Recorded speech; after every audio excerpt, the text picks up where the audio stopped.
Welcome in to another episode of the PFF College Football Show. Max Chadwick alongside Dalton Wasserman here. We have made it to the penultimate weekend of the college football regular season. And Dalton, it is kind of the unofficial SEC bye week where it feels like a lot of SEC teams are either have a bye week or are playing cupcake opponents.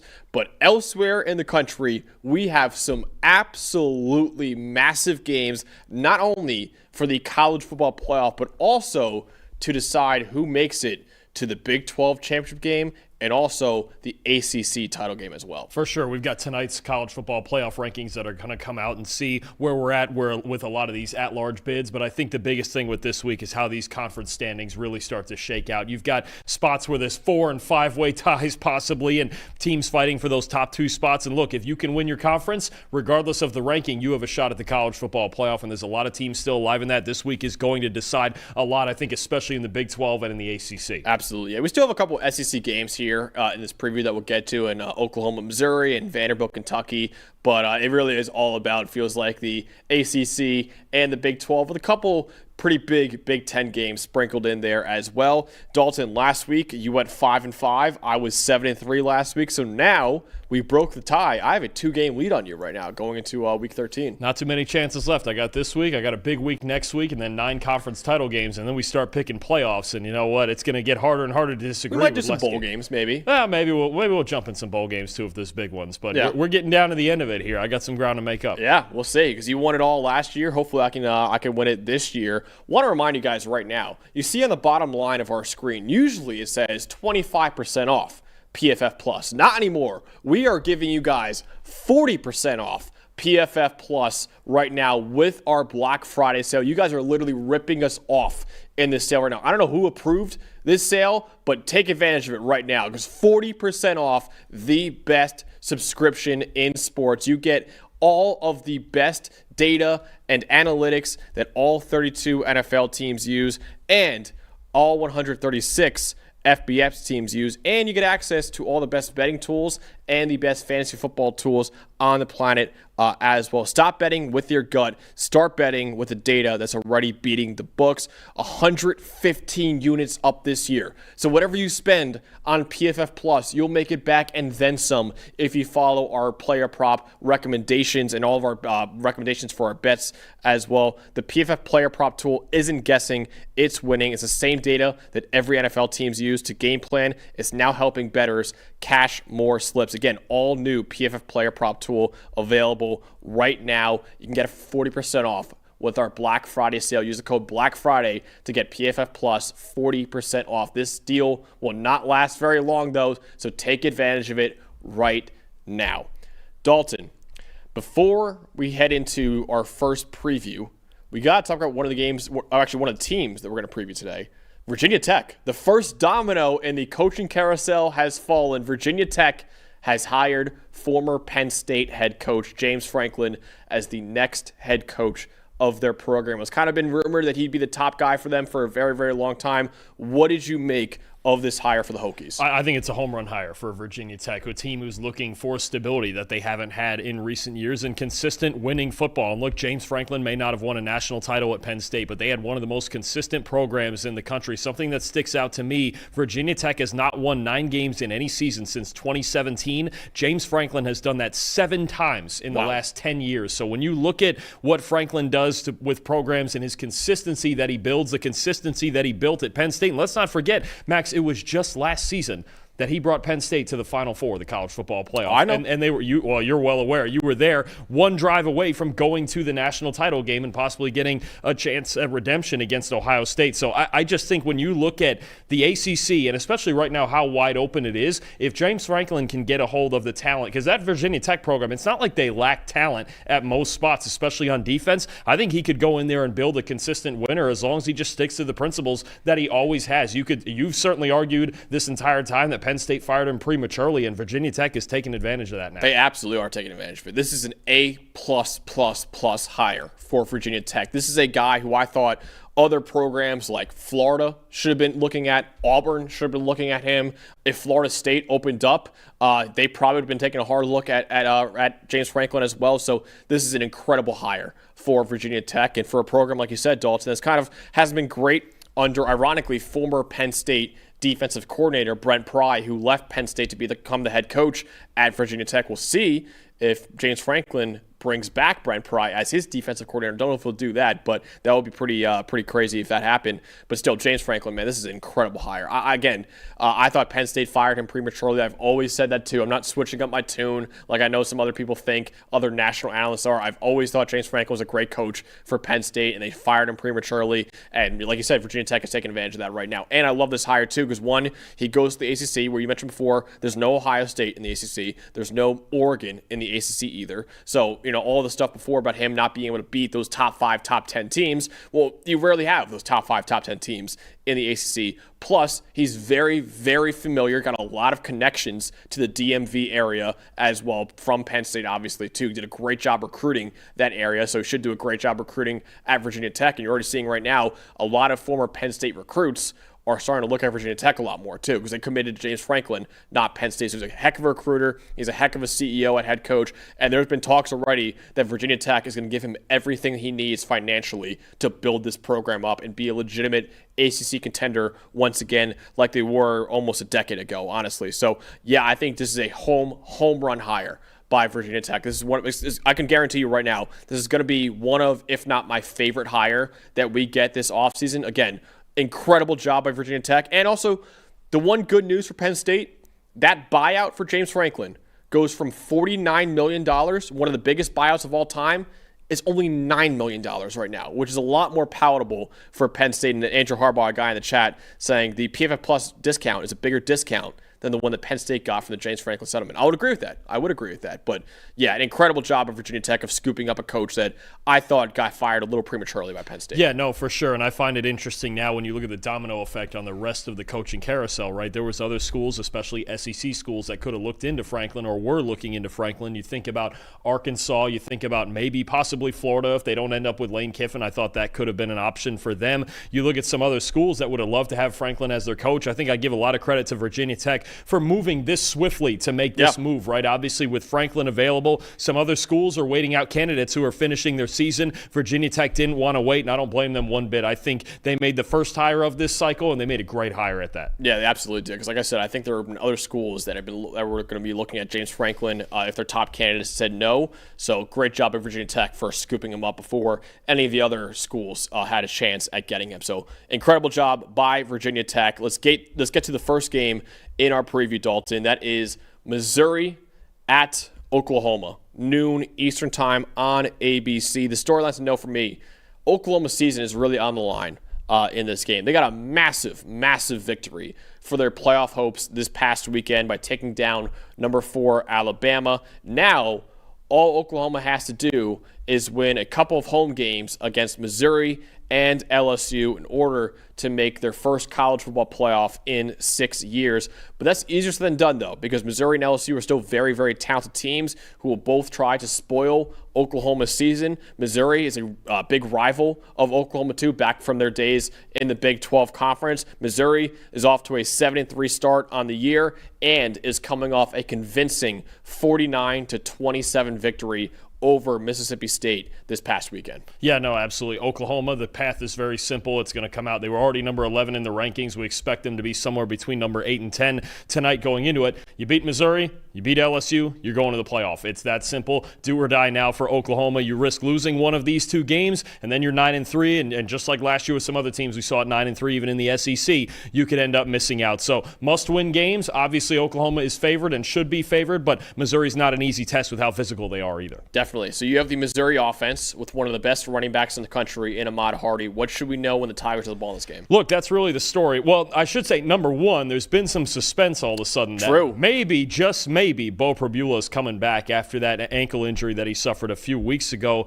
against Vanderbilt. If he does, maybe that changes the dynamic of the passing game a little bit. But we got to talk about this Missouri run game, right? With Ahmad Hardy, with Jamal Roberts. We could talk about Pribula eventually if he is active. But these two backs, especially Hardy, last week rushing for 298 yards against Mississippi State. Missouri leads the Power 4 in yards after contact on the ground, and they lead the Power 4 in missed tackles forced on the ground. It's that simple. They want to get behind this big offensive line. They want to run outside zone, and they want to let Hardy especially, and then Jamal Roberts occasionally do their thing, running through tackles, running through contact. Oklahoma's run defense, 15th fewest yards after contact per carry allowed in the country, and just an 8.7% explosive run rate allowed. That's 10 or more yards. That is the 7th best mark in the country. I think it's really going to be on the linebackers, guys like Kip Lewis and Owen Heineke, to tackle at the second level and prevent Ahmad Hardy from cutting back across these zone runs and turning big runs on the backside into big explosive runs, 10s and 20s and 40-yard runs that he can pull off for you. So that's really what he did so well against Mississippi State last week. He's done it all year. That's the guy, number 29, that you have to worry about if you're Oklahoma. If you slow him down to some extent,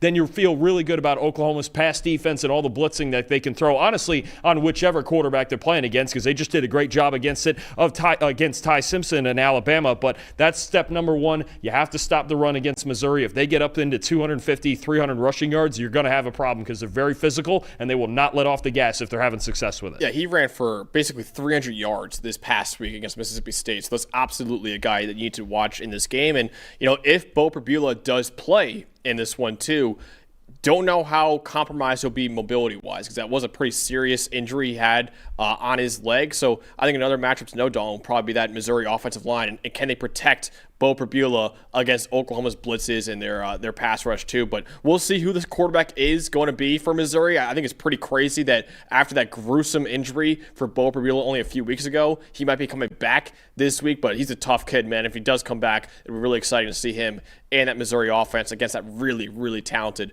Oklahoma defense. I have a really similar matchup, and that's Oklahoma's offensive line against Missouri's defensive line. Missouri has had one of the best defenses in college football this year. They're 6th in the country with a 93.5 defensive grade, and the best part of that defense is their defensive line. Right now, an 88.4 defensive line grade. That's 5th among all defensive lines in America. Missouri is one of 4 schools in the nation that has top 10 grades, pass rushing and in run defense, joining Texas Tech, Texas, and Indiana. Oklahoma has struggled almost everywhere offensively, but the one area they played really well is in their pass protection. 76.9 pass blocking grade. That's 22nd in America. Oklahoma had a 95.1 pass blocking grade this past weekend against Alabama. That was their best pass blocking grade in a game in 5 years for the Sooners. Oklahoma has not been as strong up front in the run game, though. They're only 84th in run blocking grade and 105th in yards per carry. So if the Sooners can't find success at the line of scrimmage in this game, it could be another long, long day for their offense. You're darn right. You got a pair of really good edge players in Damon Wilson and Zion Young who've been getting after the quarterback all year. And then you look at run stoppers on the inside like Chris McClellan, like Sterling Webb. They got a big unit up front and a really good linebacking core led by Josiah Trotter in the middle there. So I think when you talk about Oklahoma and the X factor being, hey, we're trying to run the football, it's been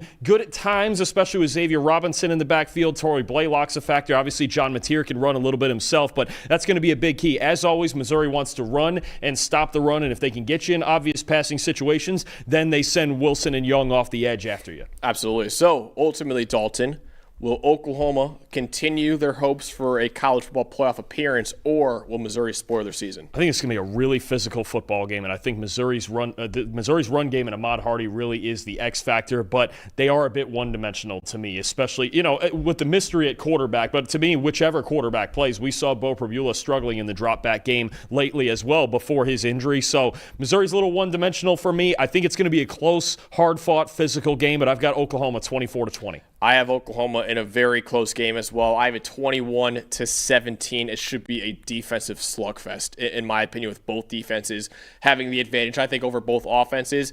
I do think John Mateer will make just enough plays for Oklahoma to come out with a home victory and keep their playoff hopes alive, but I would be very cautious with this game if I was Oklahoma. I think Missouri does have a chance at pulling off this upset and ruining Oklahoma's season. So I have Oklahoma 21-17. Dalton has also a 4-point difference, 24-20, with Oklahoma winning. All right, next up, we've got Miami at Virginia Tech, 12 p.m. Eastern Time on ESPN. The storyline to know for Virginia Tech is, of course, James Franklin is the new head coach of the program. He will not be coaching, though, in this game, of course. But the storyline for me is Miami trying to stay alive in the ACC race right now. Even though Miami most likely, we'll see tonight, is the highest-ranked team in the ACC, they still need help in order to make it to the ACC title game. They've got to win out. They need SMU to lose at least once, and Pittsburgh has to beat Georgia Tech this week. We'll get to that game later on in the show for Miami to even have a shot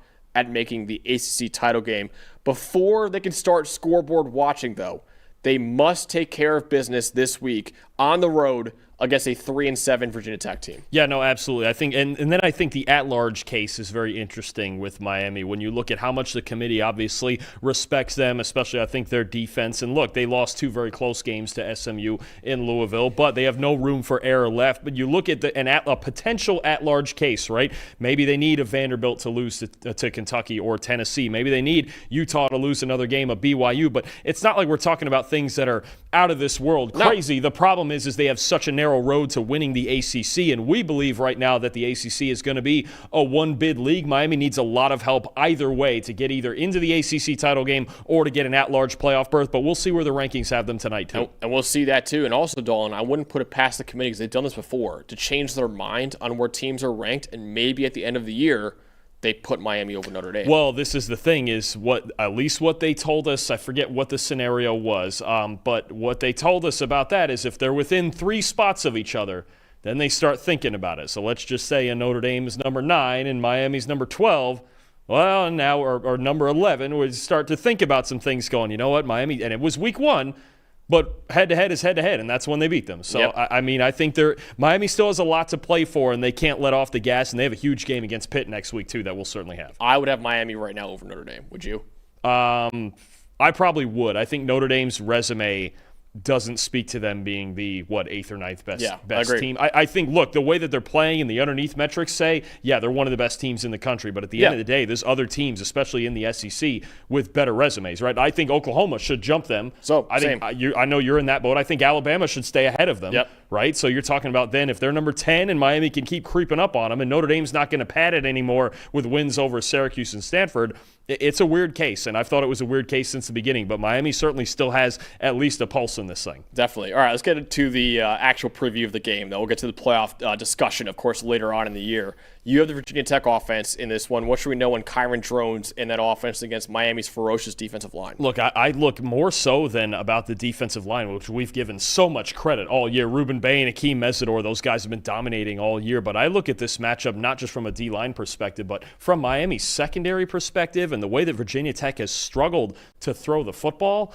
I have actually no idea how Virginia Tech's going to get a passing game going. Their number 2 receiver, Donovan Green, has left the program. He's not even with them anymore. So it's just Aiden Green out there at receiver by himself. And something we haven't talked about enough, as we've talked every week about how in the world are you going to block Miami? Well, the odds are you're probably not. And Virginia Tech's offensive line isn't great anyway. They make a lot of things happen on the ground after contact. But let's give credit to this Miami coverage unit. Last year, they were outside the top 60, I believe 67th in coverage grade. This year, they're 12th. They're 12th in yards per reception allowed. They're 12th in yards per coverage snap allowed. They're second. They've given up the second lowest explosive pass rate in the country. Is some of that the pass rush? Sure, but they had a really good pass rush last year, and the secondary let them down. You look at certain guys in the way they're playing right now. Jacoby Thomas with 2 interceptions last week. Xavier Lucas, Ethan O'Connor, a lot of new corners in there making things happen. Even through some injuries, Keontae Scott is done for the season, unfortunately. The great nickel that they had there.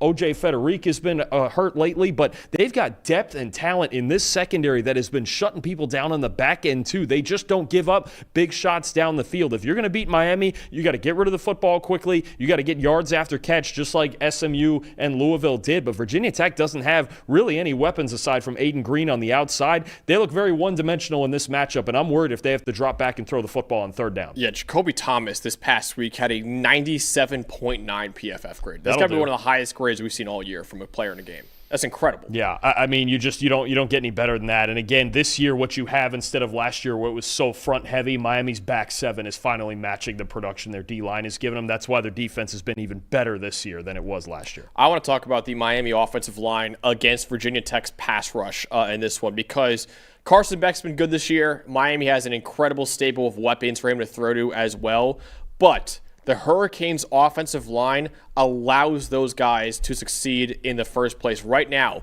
Miami has only allowed a pressure on 16.5% of dropbacks. That's easily the lowest rate in the country. I believe every other team in college football has at least a 20% pressure rate allowed this year. Miami's at 16.5% right now. And Carson Beck has taken advantage of those clean pockets. Right now, an 83.5% adjusted completion rate when kept clean is sixth among all quarterbacks in college football.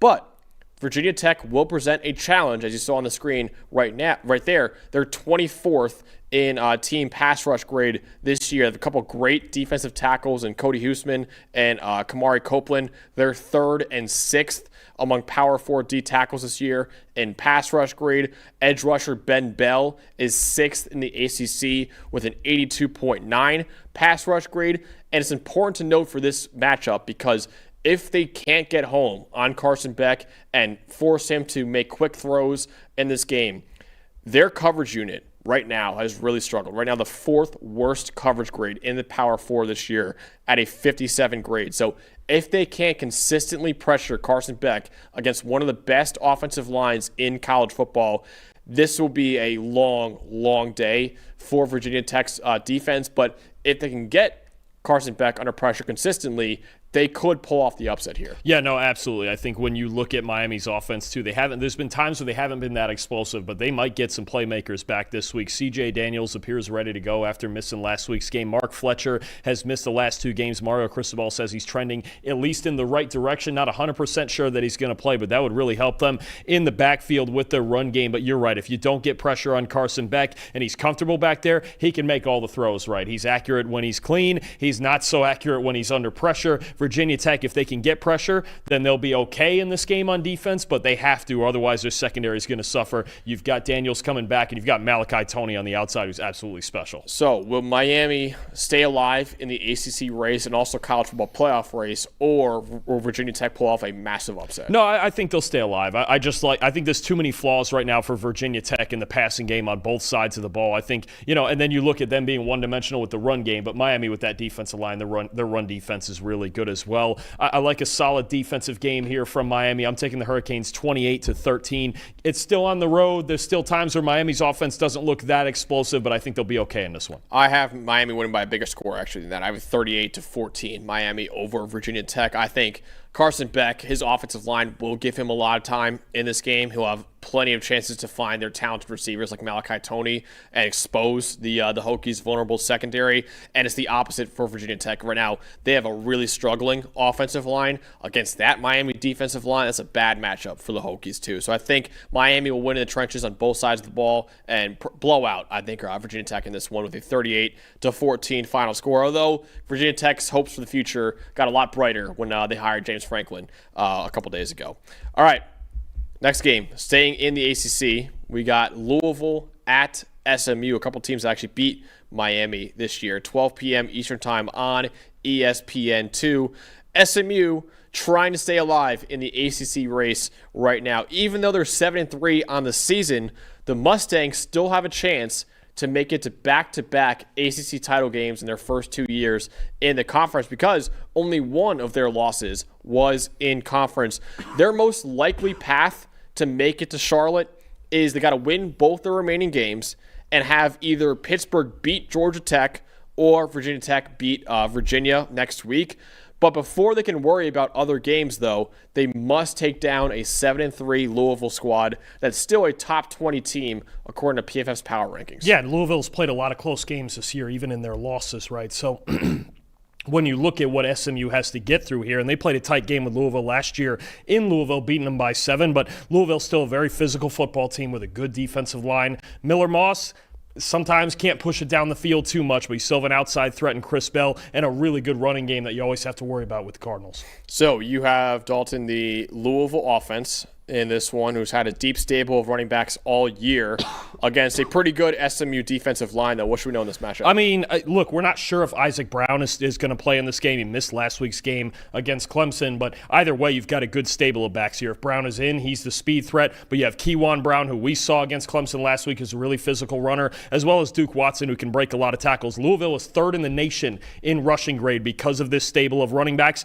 and 13th in yards after contact per carry. So you look at the physicality and the way that Jeff Brom wants to run the football against SMU's run defense that has been spectacular all year. 2nd in the nation in run defense grade, I believe, behind Texas Tech, and they only allow 2.5 yards after contact per carry, 6th best in the country. The defensive line for SMU has been really good this year. Up front, they're so sound, and honestly, they lost I've said this before, they lost so many pieces from last year that I was worried about this front 7 coming into the season. They've been maybe even better this year, shutting down Keywan Brown. If Isaac Brown is playing, Duke Watson, shutting down this running game is key, because if you can make Miller Moss beat you in 3rd and long drop back situations, he hasn't really been able to do that much this year. Otherwise, then you just have to stop Chris Bell and Colin Lacey from picking up a lot of yards after catch. But there's not much of a vertical passing game with Louisville. I expect SMU to stack the box and play really good in run defense again. Yeah, I have SMU's offense in this one. I have their offensive line against Louisville's pass rush. Louisville's pass rush has been easily the best part of their defense this year. Right now, a 91.7 team pass rush grade. That's only 2nd in the country behind Texas Tech in the nation. 41.5% pressure rate is 4th in America. Edge rusher Clev Lubin is 5th in the nation with 49 pressures on the year. Renee Conga is 2nd among power forward defensive tackles with an 84 pass rush grade. So Louisville's pass rush has been one of the best that we've seen in college football this year. But they will have their hands full in this game against SMU, who right now has an 82.6 team pass blocking grade. That's 7th among all schools in the country. And the interior of SMU's offensive line is phenomenal. Left guard Logan Parr, 4th among all Power 4 guards this year with an 89.1 pass blocking grade. Right guard Addison Nichols is 10th among Power 4 guards with an 86.9 pass blocking grade. And their center, Joshua Bates, has only allowed 1 combined sack and hit across 413 pass blocking snaps. So considering Kevin Jennings is a quarterback who has an 85.7 PFF grade when kept clean and a 53 grade under pressure, SMU needs to protect him this Saturday against a really good Louisville pass rush. And Kevin Jennings doing a great job getting rid of the football better than ever. So often I say it, if your line can't protect you, protect yourself. His average time to throw this year down to 2.7 seconds and has been getting faster as the year has gone on. So I think Jennings' ability to get rid of the football and win with the quick game is going to be big time to get those weapons on the outside chances early in the play. All right, so in a huge game, Dalton, in the ACC standings right here, who will win between SMU and Louisville? I think Louisville's ability, and we saw this last Friday, I should say their inability to push the ball vertically down the field is really what's hurt them a lot. The offense, when they're not, if they're not getting too many explosive runs, just runs out of the explosiveness. It doesn't have it on the outside other than the occasional play after the catch with Chris Bell. I really like SMU's run defense in this game. It helped them win this game last year, and if Isaac Brown is not out there, he was the star of this game last year as well for Louisville, even with the SMU victory. So I like SMU. I like the way Kevin Jennings is playing cleaner, quicker football lately. I think that's going to help him a lot against this defensive line. It's going to be close because Louisville's always in close games, but I like the Mustangs 31-24. I have SMU in a very close game. I think it should be 28-27. SMU coming out on top. This game is going to be a war in the trenches, I think. I think the Mustangs are elite in pass blocking and run defense, while Louisville is fantastic at running the ball and in pass rushing. So it's kind of strength on strength for both teams in this game. SMU will pull out a close win at home, though, and stay alive in the ACC championship race. Next game that we've got, is maybe, I would argue, the biggest game of the weekend. That is USC at Oregon, 3:30 p.m. Eastern Time on CBS. It's a potential do or die game for both teams.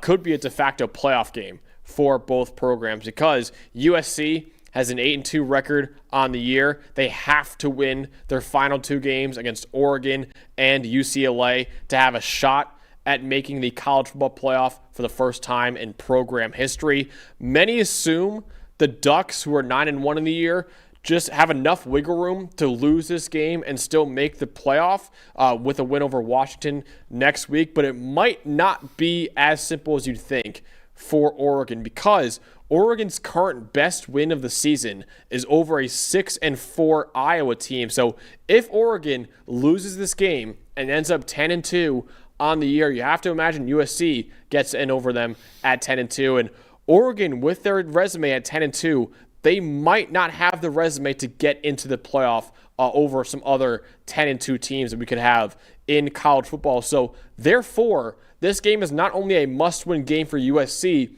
it could be a must-win game for Oregon as well. I think it is very sneaky when you look at they've beaten 2 teams in Iowa and Minnesota that are 6-4, not considered great teams, and Iowa has a hard time beating other ranked teams anyway. And then you look at the potential. Their makeup game would be maybe their best win of the year at Washington, but is that enough, especially when you talk about, you mentioned, another team could bump them out.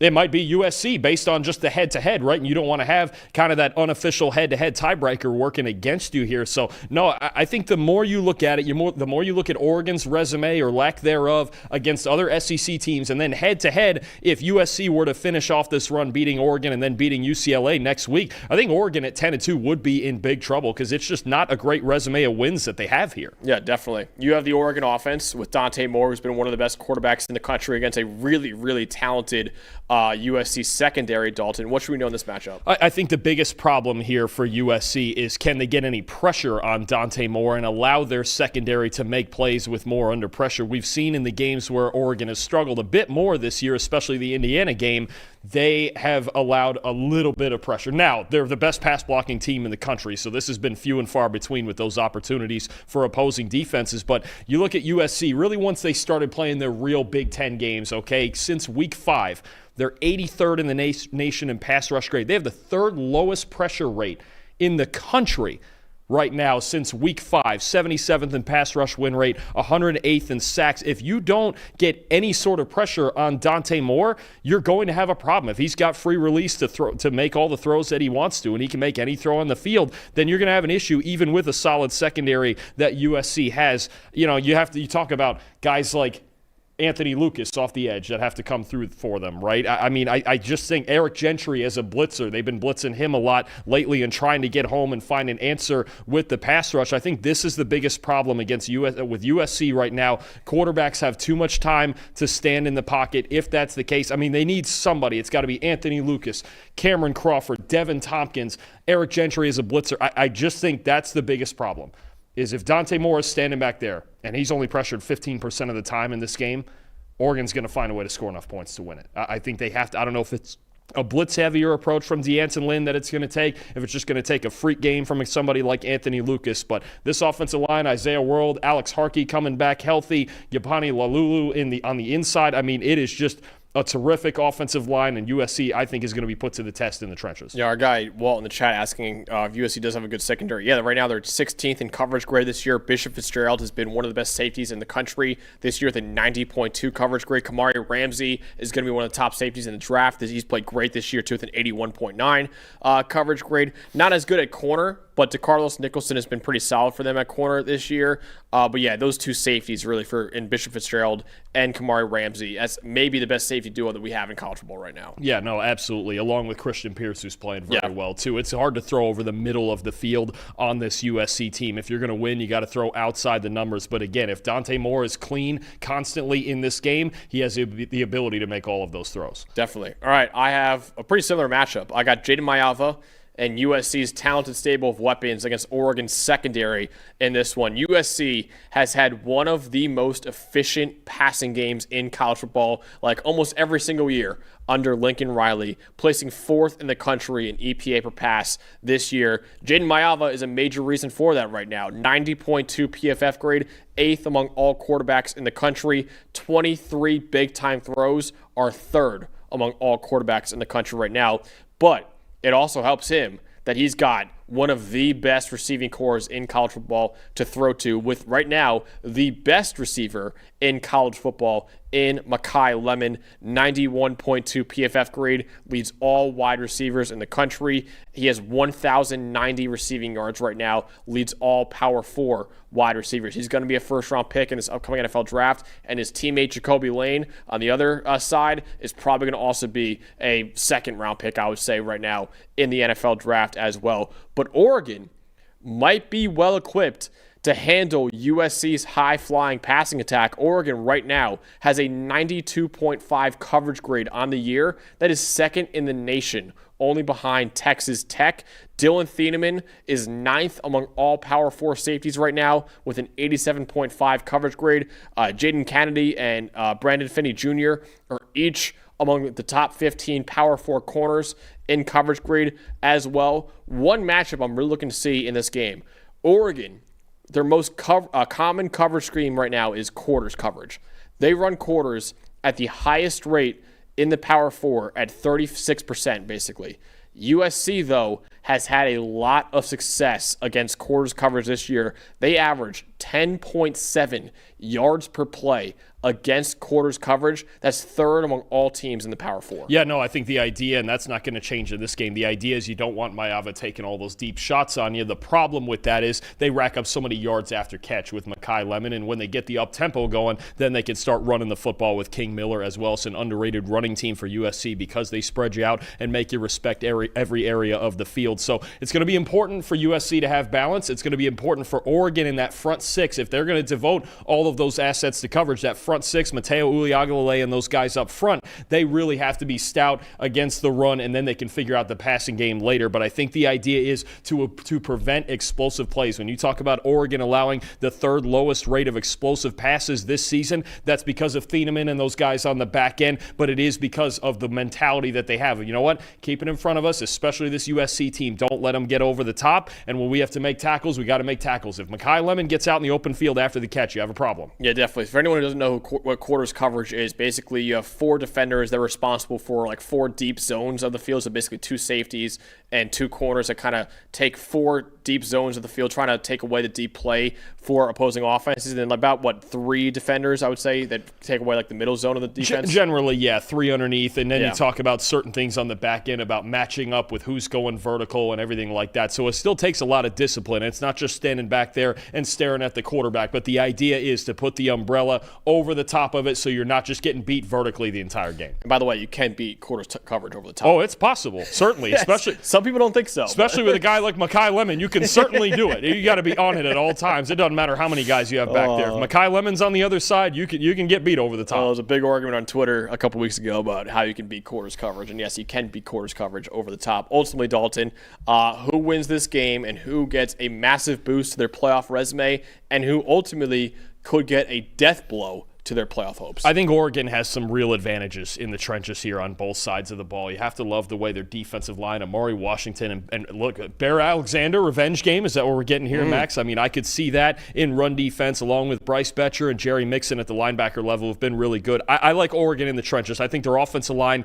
has a big advantage. Number 1, in pass protection. They're the best pass blocking team in the country. And 2, they've really gotten the run game going lately. Guys like Noah Whittington and De'Aaron Hill, they've been running the crap out of the ball lately. I think that plays a big factor. You saw how Iowa played against USC last week. Really got the run game going in the first half. Petered out in the second half, but this Oregon team is a lot more balanced. I like the Ducks at home. I think they make a statement here, 38-28. Yeah, it should be mostly cloudy. I'm looking at the weather forecast right now. Just want to make sure we don't miss anything there. Mostly cloudy on Saturday, so weather shouldn't be much of a factor in this one. I've got Oregon winning as well. I think 34-27, ultimately over USC. I think Mayava and their Makai Lemon and Jacoby Lane will make some plays on Oregon's elite coverage unit, But I'm with you. I think Oregon will be far too physical in the trenches in this game for USC to win. So I have Oregon winning 34-27. Oregon getting a huge boost to their playoff resume, and they just have to beat Washington next week to make the playoff. Or maybe even if they lose to Washington, maybe this win over USC might be enough for them. USC, meanwhile, if they suffer this loss to Oregon, they would be out of the playoff race with a third loss on the year. So we both have Oregon winning. I have it 34-27. Dalton has it 38-28. All right, let's get to another 3:30 game. We've got Kentucky at Vanderbilt, 3:30 p.m. Eastern Time on ESPN. The storyline to know for this game is Vanderbilt's playoff hopes are on the line. Vanderbilt right now is 8-2 on the year. They cannot afford another loss if they want to continue their Cinderella run to the college football playoff and complete one of the best seasons in program history. The finale next week against Tennessee is their biggest test remaining, but you cannot overlook this game against Kentucky either. Right now, the Wildcats have won their last 3 games and need just one more win in order to make a bowl game right now with a 5-5 record on the year. So Kentucky's playing a lot better recently. Vanderbilt cannot overlook this game for the Tennessee game next week. Absolutely. You look at them beating Florida a couple weeks ago, 38-7. They took Texas down to the wire in a tight defensive game. Mark Stoops always has his defense playing good physical football, and I think that's something that, look, Vandy is going to have to get used to here. They've had to get used to here with all the teams they've played with really good front sevens lately. This is no different, and Kentucky offensively has really started to find the rhythm. So this is absolutely a threat to Vanderbilt, even at home, even against a team that you don't figure is obviously a top-of-the-line SEC team. But Vandy, it's survive and advance, and they've still got to survive this game before they even get to Tennessee. So you have the Vanderbilt offense against a physical Kentucky defense. What should we know on that side of the ball? Look, this is the 4th straight week that Vanderbilt is going to play a team in the top 20 of run defense grade. The previous 3 were actually in the top 10, Kentucky 20th. So it doesn't get a whole lot easier here with this front 7. David Gusta and this front 7 that Kentucky has. It's really good at stopping the run. Not as great in coverage, and what I've liked the last couple weeks, you saw it in the second half of the Texas game and then their previous game against Auburn as well a couple weeks ago.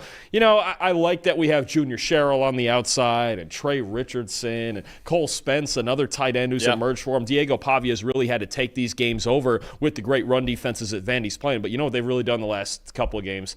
You got Eli Stowers back. We got primetime Eli Stowers back. Over their last 2 games, 82.9 receiving grade. My favorite number out of all of this, 25 targets in the last 2 games. You're seeing more plays in the passing game just designed to get number 9 the football. He's their best offensive player aside from Pavia. He's good after the catch. He's good with contested catches. He can line up anywhere on the field. 25 targets, 19 catches, 268 yards in the last 2 games. This is the guy that you feel like is the matchup nightmare. It felt like during the middle of the season he went a little bit quiet, but I think Kentucky, if Stowers continues this momentum he had before this bye week, I think Kentucky could have a real problem in the secondary because he is the matchup problem.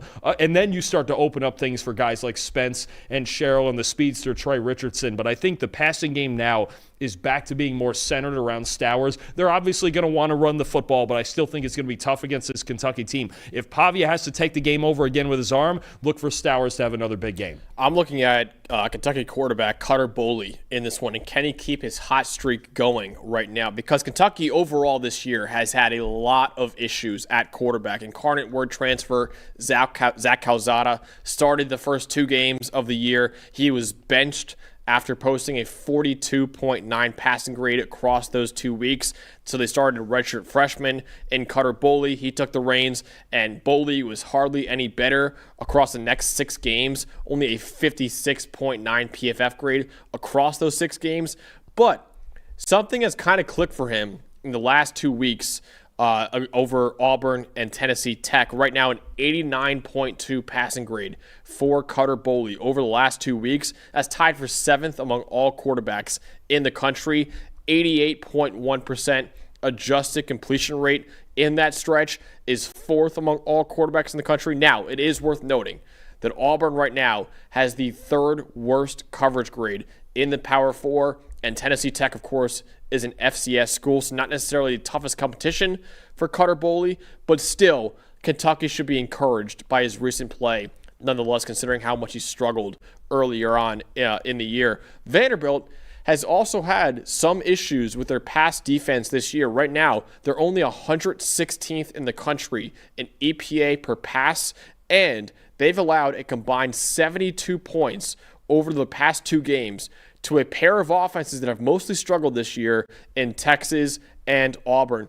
If they can't improve this week and Cutter Boley stays as hot as he's been over the last 2 weeks, this could be an upset alert for Vanderbilt. It's a good call, and Boley doesn't have to do too much, right? He just has to take advantage of the opportunities he's given, because this Kentucky team is still a run-first team with Seth McGowan, with Dante Dowdell in the backfield, a really underrated running back pair. But the fact that Boley's giving them balance is what's made them so dangerous over the last few weeks, right? You think about that 38-7 win over Florida. They had balance in that game. When Kentucky has balance offensively, they can be really dangerous. And you mentioned that Vanderbilt's defense has shown the cracks, especially when they've had to make tackles out in space. That's a big thing. Get the ball to your athletes out in space. Make Vanderbilt tackle in the open field. You're absolutely right. If Boley continues to play the way he's played the last couple weeks, Vanderbilt's defense is going to have a real issue, because a Kentucky team with a balanced offense is very dangerous. Yeah, he hasn't really taken deep shots down the field, but he's been extremely, extremely accurate underneath. And like you said, Vanderbilt's defense has struggled making tackles in open space recently too. So ultimately, Dalton, will Vanderbilt stay alive in the playoff race, or will Kentucky pull off a huge upset? I think they muster enough offense once again. I think Pavia saves them once again. I think this could be a struggle, especially with as physical as Kentucky plays on both sides of the ball with the run game and in their front seven stopping the run. I would like to see Vanderbilt getting a little bit more of a rhythm with their run game, but again, 4th straight week playing a top 20 team in run defense grade. So I think Pavia and Stowers are going to have to carry them one more time. I think they can do it at home. I'm going to take Vanderbilt 31-24. I have it 34-21, Vanderbilt over Kentucky. I think that Kentucky will present some problems for Vanderbilt in the trenches in this game, but Diego Pavia has been one of the best quarterbacks in college football. Right now, the 2nd best PFF grade among all quarterbacks in the nation, only behind Julian Sayin at Ohio State. He shows why he could be in New York for the Heisman Trophy ceremony by leading Vanderbilt to victory. And then after that, Vanderbilt might just have to beat Tennessee in the regular season finale to secure a spot in the college football playoff. So Vanderbilt stays alive in the playoff race, I think, with a 34-21 win over Kentucky. Still have some massive, massive games left in our Week 13 preview. But before we get to those remaining 5 games, let's talk about the sponsor of the show, that is Fabric by Gerber Life. Parenting is filled with high-pressure decisions, and it can be difficult to tell if we've made the right choice for our kids' future. But here's a simple decision that you can make today that can have a meaningful impact on your kids' future. That's opening a UGMA Kids Investment Account with Fabric to start their investment journey early and give them a financial head start. Fabric by Gerber Life was designed by parents for parents to make it easy to plan for and manage your family's financial path. With a kids investment account from Fabric, you can start investing in your child's future today.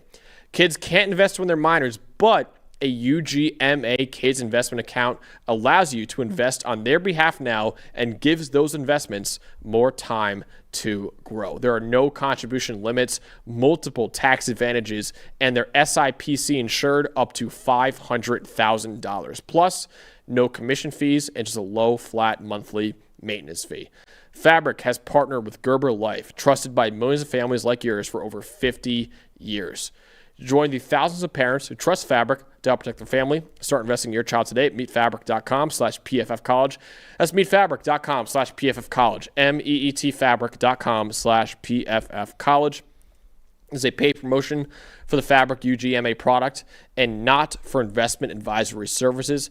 Portfolios are managed by Fort Washington Investment Advisors Incorporated. Custodial services are provided by Apex Clearing Corporation. All investing is subject to risk. Terms may apply. Learn more at meetfabric.com. All right, next up, we have got Kansas State at Utah, 4 p.m. Eastern Time on ESPN2.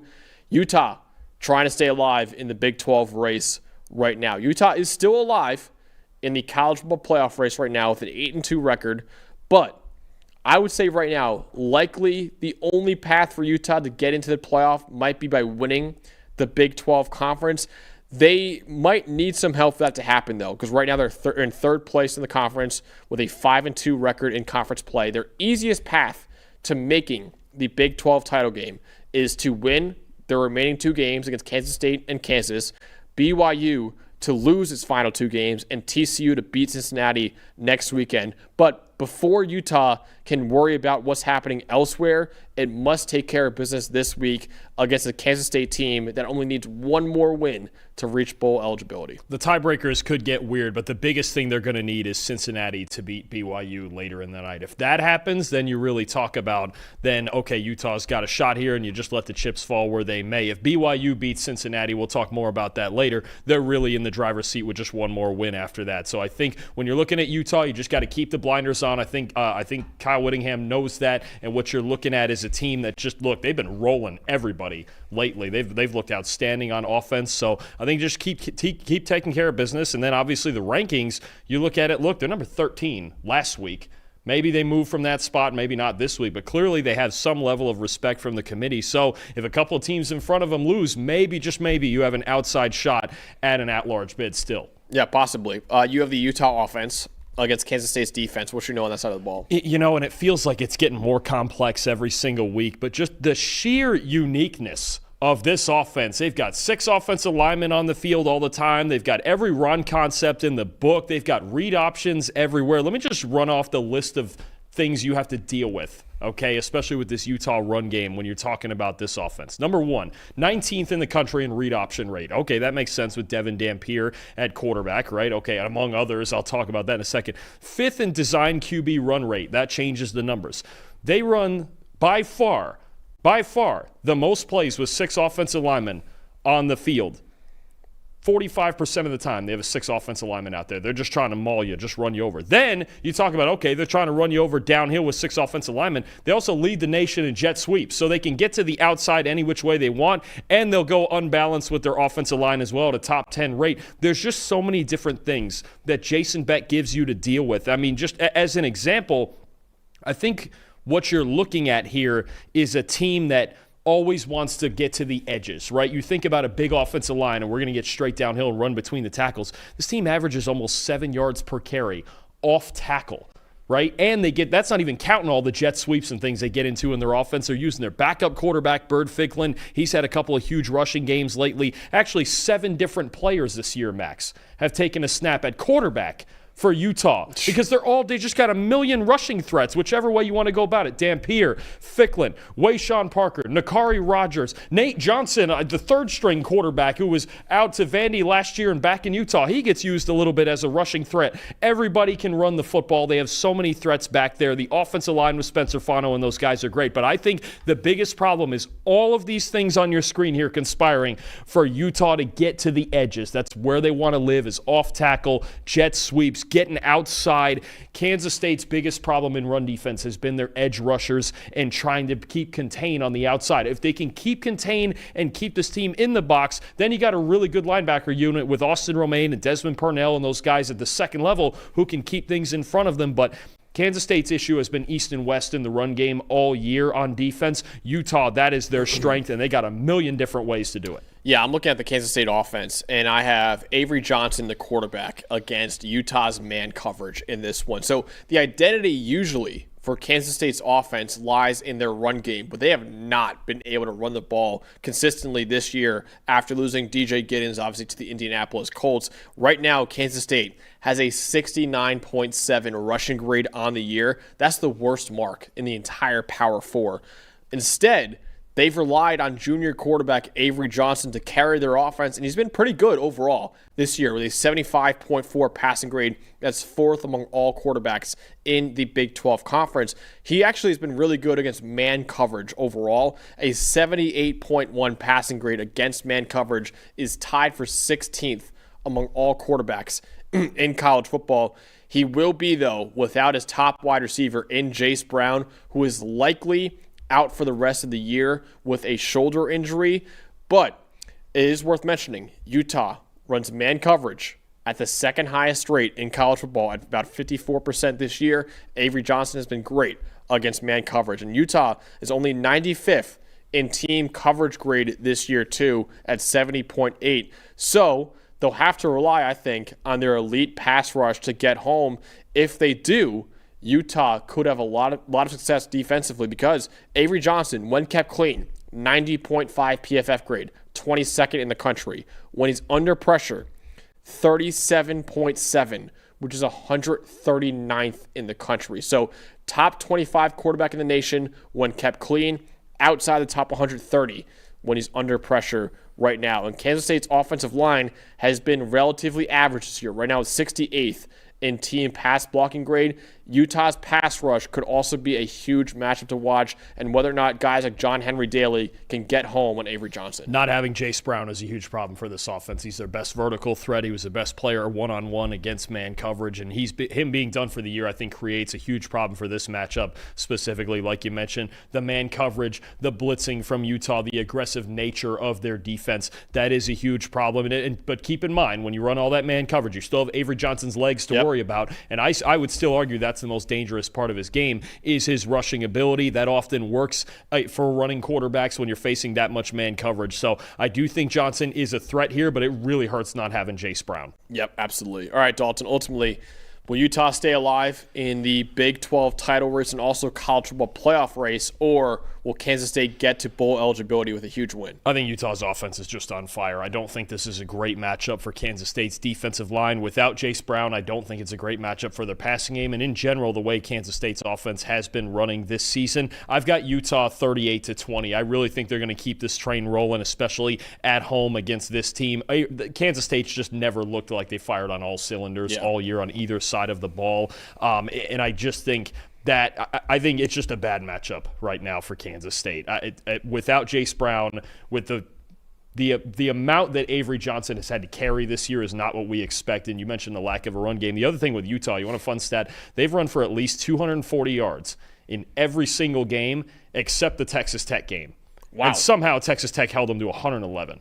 Which is just ridiculous, which tells me a lot about Texas Tech. But you feel like that's the standard at this point for Utah. I think they could run for another 300 rushing yards in this game. I like Utah's offense a lot. I've got Utah winning as well, 34-21 over Kansas State. I think the trenches will be the difference in this one. I think Utah will dominate in the trenches on both sides of the ball, get a lot of pressure on Avery Johnson, and also with their offensive line kicking ass in the run game as well over Kansas State. So I think they'll win in the trenches, win this game, and also stay alive in the Big 12 title race and playoff race as well with a win over Kansas State. All right, next up, we've got Michigan at Maryland, 4 p.m. Eastern Time on the Big Ten Network. Storyline to know for that game is, can Michigan set up a potential win and in game next week against Ohio State? 8-2 record on the year. Michigan still has a chance at making it to its fourth college football playoff in the last 5 years. In order to have a shot at getting in as an at-large team, the Wolverines must win their final 2 games against Maryland and top-ranked Ohio State. And Michigan still actually has a chance to make it to the Big Ten title game if they win both those games as well. But do not overlook this game in preparation for the game next week against number 1 Ohio State, because Maryland right now is a desperate team at home who must win its final 2 games in order to make a bowl game. Yeah, no, absolutely. Certainly a shot at the Big Ten title game, and you have to, you'd have to beat Ohio State to get there and a shot at the playoff. But don't overlook the fact that Maryland's played a lot of close games this year. They got off to a hot start early. They haven't been quite as good lately, but this is kind of that ultimate trap game, right? I mean, you talk about, okay, this team is struggling. They're 4-6. It's not great right now, but you don't want to look ahead. And obviously the look ahead of the number 1 team in the country is, and that rivalry especially is going to be a thing. So I don't think Sharon Moore can let his team take this thing for granted, but I think they've gotten pretty hot on offense lately. A little struggle last week against Northwestern, but before that they had really started to get the ball rolling on offense, and I think Bryce Underwood looks better each week. Another fun storyline, Dalton, like you just mentioned right there. Bryce Underwood, true freshman quarterback. Malik Washington, true freshman quarterback. You have Bryce Underwood in the Michigan offense. What should we know about that matchup? Well, what's fun about this is the obvious matchup is, look, if Maryland doesn't find any way to stop the run and their defensive line has really been struggling lately, then they're not going to have much of a chance. But Justin Haynes sounds like he's going to be out for the rest of the regular season. Jordan Marshall, at least as of this recording, is questionable to play. He's been great lately on the ground for them, so we're not sure what Michigan's running back situation is. But in the passing game, right, we've long thought that maybe wide receiver was their biggest weakness. But talk about another true freshman superstar, not Bryce Underwood. Let's talk about Andrew Marsh, the wide receiver, for a minute. he's really come on since week 6. Over the last handful of games, he's become their number one receiver, really got that rapport going with Underwood. He's got good size, good after the catch ability. He can line up inside and outside. How about since week 6, an 84 receiving grade, 7th best among all qualified receivers, 535 receiving yards, is 13th, and is a big play threat. Got a perfect 99.9 deep receiving grade in that time. It seems like Michigan has found a youngster on the outside for Bryce Underwood that can be relied upon as his number one wide receiver. Obviously, you've got the veteran Donovan McCulley out there too, but Marsh has really taken over as the dominant player in this passing game. I think he could be a big factor in this one. Definitely. I have Malik Washington and Maryland's offense. I'm looking at whether or not Maryland can keep Malik Washington clean in this one, because it's going to be on him to pull off this upset, because Maryland is probably not going to have much success on the ground in this game. Right now, Maryland has the worst run blocking grade in the country at 44.9 this year, and Michigan is 12th in run defense grade at 92.9. So very, very unlikely that Maryland can run the ball consistently in this game against Michigan. So they'll need their true freshman quarterback in Malik Washington to carry this offense to victory. He had a hot start to his true freshman season. Kind of cooled off down the stretch, though. Only a 53.2 passing grade over his last 4 games. There is a big difference in how effective he is when he's left alone in the pocket versus when defenses turn up the heat on him. You see that right there. When he's kept clean, 54th best quarterback in the country. Not blitzed, 32nd. But when he's pressured and when he is blitzed, he's outside the top 120 quarterbacks in college football right now in terms of PFF grade. Now, the good news for Maryland and Malik Washington is that the Terps have been one of the best teams in the country at protecting the quarterback this year. 82.8 pass blocking grade is 6th among all schools in college football. Only a 23% pressure rate allowed is 7th among all schools in college football. And Maryland, overall, in blitz pickups has been solid, not spectacular either. They're right now tied for 30th in pass blocking grade against the blitz.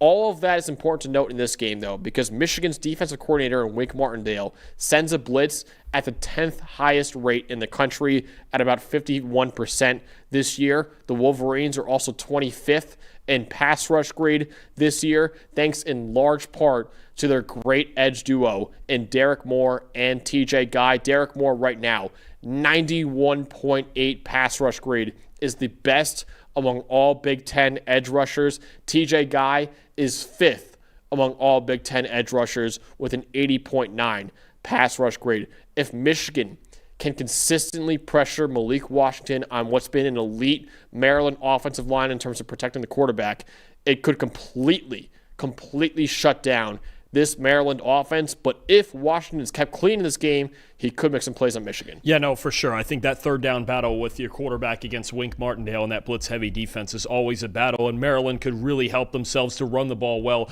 on early downs. Aside from the Rutgers game, they've really struggled to run the ball lately. So if they can find any sort of run game to keep Washington out of those 3rd and long situations, then you stand a better chance against Martindale, because if you're in 3rd and 8, 3rd and 9 all night, you're going to have a big problem against all those blitz packages and that defensive line, like you mentioned. Definitely. All right, you have, what's your predicted score for this game? Will Michigan stay alive and set up a colossal showdown next week against Ohio State, or will Maryland spoil their season? I think we're going to look back on this game and last week's game against Northwestern going, okay, that Northwestern one was the trap game, and this Maryland one, Michigan's going to come out with a greater sense of urgency and take care of the football. You know, they're not going to have 5 turnovers this week. I know Maryland has a lot of interceptions in their secondary. They still lead in the nation, or they're very high in the nation in interceptions this season, but I think Michigan's going to come out with a little better ball security, greater sense of urgency, and Maryland, the way they've been playing lately, is just not great. You look at all of the grade rankings over the last 4 or 5 weeks, and they're a bottom-tier team right now in the Power 4.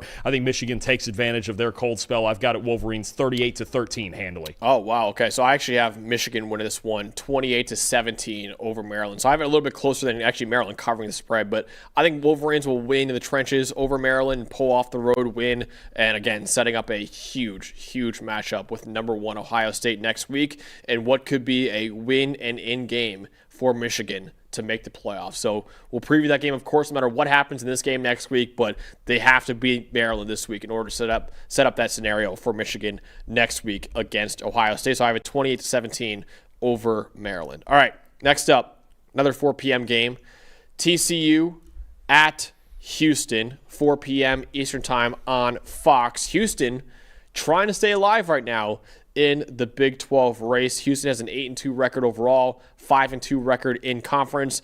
They are still alive in the Big 12 race, but they need plenty of help to make it to Dallas. Here's the most likely way I could find for Houston to make it to the Big 12 title game. Beat TCU and beat Baylor next week. BYU loses both of its remaining games. Utah loses once, and Texas Tech beats West Virginia.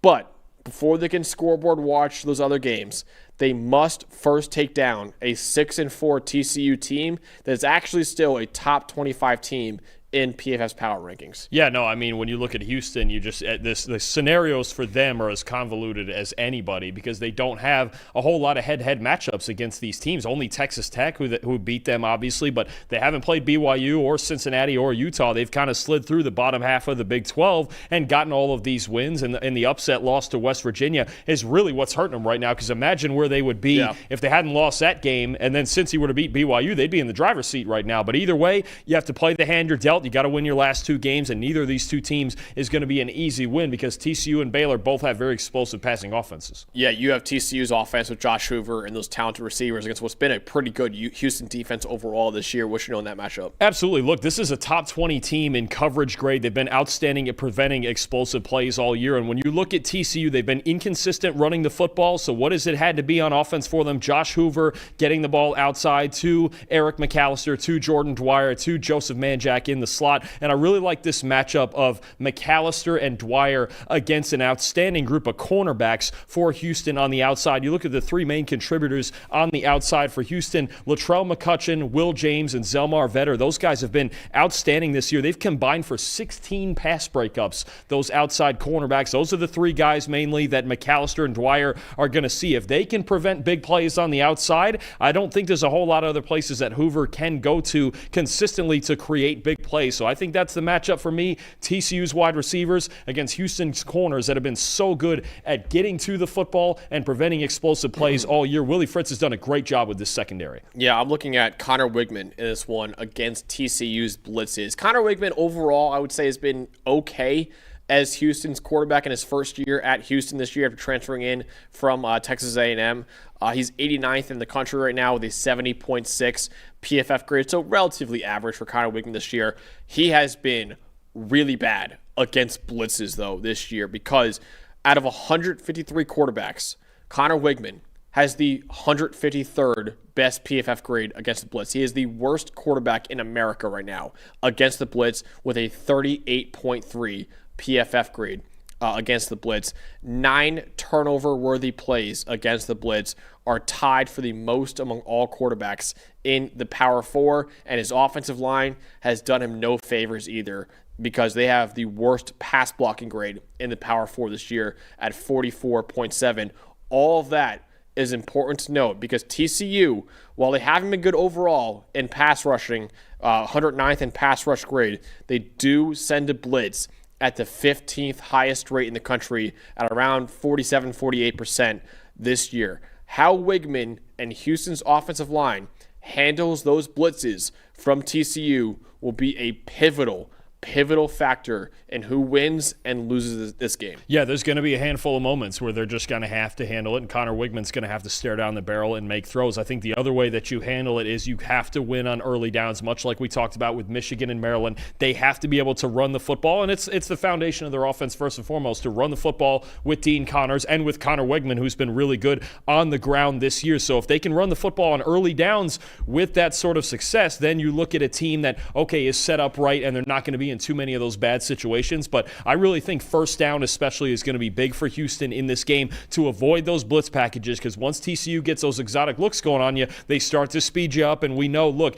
Wigman's been okay throwing the ball, but behind that offensive line, you got to really either get rid of the football quickly or win on early downs. To me, I think the run game is going to be very key in preventing that before they even get to those blitz packages. Definitely. So ultimately, Dalton, will Houston stay alive in the Big 12 race, or will TCU practically eliminate them from it? I'm going to take them to do it. I think Houston's run game is going to be a big factor here, and TCU and the fact that they're very inconsistent on the ground. Kavorian Barnes has been in and out of the lineup this year, and it's been just an over-reliance to me on Josh Hoover to make plays for them throughout the entirety of the 60 minutes of a game. I like McAllister and Dwyer on the outside, but I think this Houston back seven is legit, and I think TCU is going to have a hard time running the football and maintaining possession. Give me Houston 28-24. I actually have TCU pulling it off in this one. I have TCU winning 28-27. I just do not like this matchup for Connor Wigman against TCU's blitzes in this one, considering Wigman's been the worst quarterback in the country against blitzes. So I think TCU will force him into a few mistakes with their blitzes